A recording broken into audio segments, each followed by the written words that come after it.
Top performers from Week 2 of Valley High School football. Your top rusher, Matthew Guzman of Mercedes, followed by William Cox of Los Fresnos. Pedro Reyes, we talked about him and the Huskies. Meanwhile, top for passers, Trace Barrera went off for Sherryland. 4 touchdowns. Sammy Basilio tried to make the comeback, couldn't get it done for Palmview. Manny Mancias of PSJ Memorial picking up where he left off last year. 3 touchdowns there. Top receivers, Adrian Salazar was Javi Obregon's top target for McAllen Rowe. Jaime Borrego, fastest guy in the Rio Grande Valley. Eduardo Pampa gets it done for Roma as well. But meanwhile, we're talking a little bit about District 31 5A and talking about McAllen Memorial's big win on Thursday night. Joe, I know that there's one guy who's especially grateful for what he got to do in that game. Well, I know there's some coaches that are especially grateful. They were looking around mid of the week saying, hey, we need some defensive help, and they found it in one Aaron Garcia.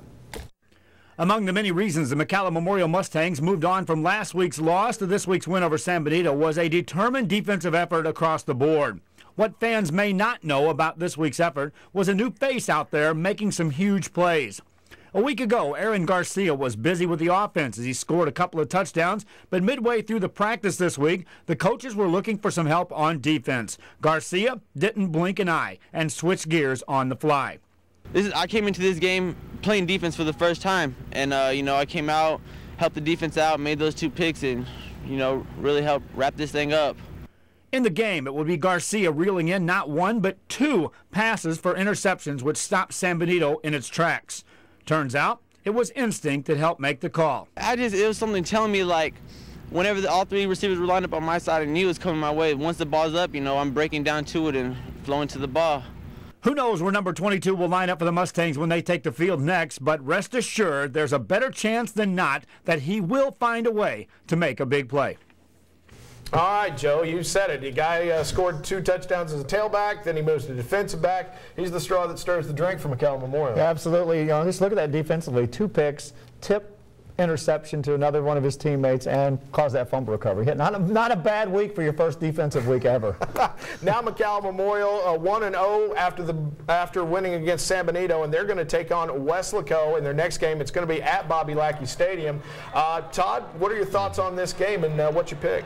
I got McAllen Memorial. Saw them a couple weeks ago against Edinburgh Economides. They didn't look great, but they played well enough to win. Kind of made some mistakes and kind of gave that game away at the end. But Weslaco has struggled this year.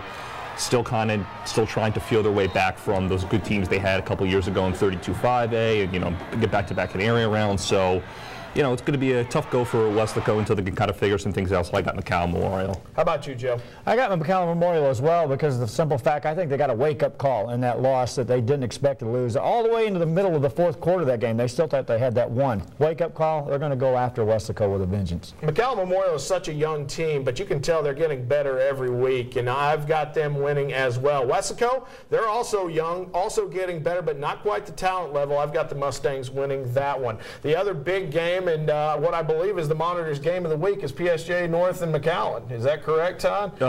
Yeah. Fantastic. I'm glad I was right on that, or else I would have been very embarrassed. That's a huge game. Of course, North coming off of the big win against Weslaco East, and Mac High looking good, 3-0. So your thoughts on this one, Todd? Mac High has looked really good. They've beaten some good teams, and PSJ North 2-1, a very impressive win last week against Weslaco East. I just like the way Mac High is playing. The quarterback, Fred Hover, has looked really good. He can do it all. He can run. He can pass. They have a strong defense, too. Looks like Tony Harris has a good group this year, and I like Mac High right now.